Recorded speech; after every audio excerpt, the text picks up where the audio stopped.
Hey players, so if you're looking for Jim Jordan today, you won't find him on Capitol Hill. He's actually being deposed because of that lawsuit against Ohio State University for that actual scandal where all of those boys were taken advantage of in the worst way by that doctor.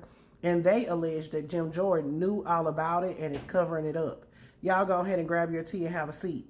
After 7 years, he is finally being deposed. So as we all should know, Ohio Representative Jim Jordan, who is also the chairman of the Judiciary Committee, was a part of the coaching staff at Ohio State University during one of the biggest sex scandals in American history. More than 48 members of the Ohio State University men's wrestling team, where Jim Jordan was a part of the coaching staff, were victims of sexual abuse by Dr. Richard Strauss. Now, an independent investigation found that Strauss actually abused at least 177 students, including 153 student athletes during his time at Ohio State University from 1978 to 1998. This included 48 from the men's wrestling team. Now, Dr. Richard Strauss, who is responsible for these heinous crimes, has since taken himself out the game, but a lawsuit was filed against Ohio State University seeking damages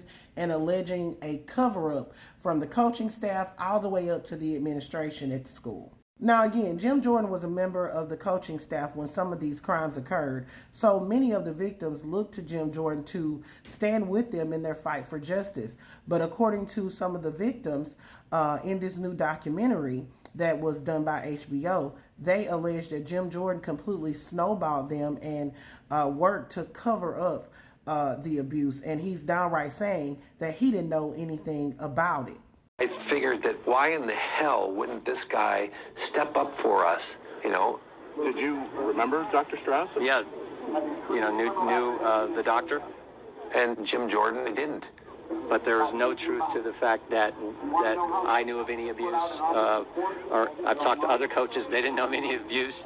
That's just not accurate to say those things, that we knew of it and didn't report it. It's just not true. There's no way that he didn't know. Did he know something? Everybody knew something. So do I think he knew? I think everybody knew. Did it make me angry? Yes.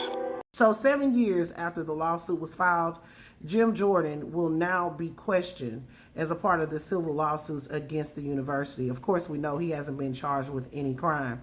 His spokesperson issued a statement saying that he never saw or heard of any abuse, and if he had, he would have dealt with it.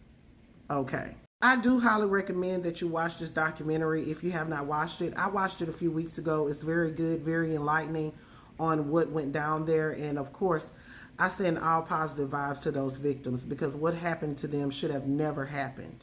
And Jim Jordan, if he knew about it, he should be held accountable. Like the guy said, how could he not know? But players, put your thoughts. This is Double D Mobile for the Black Accurate News.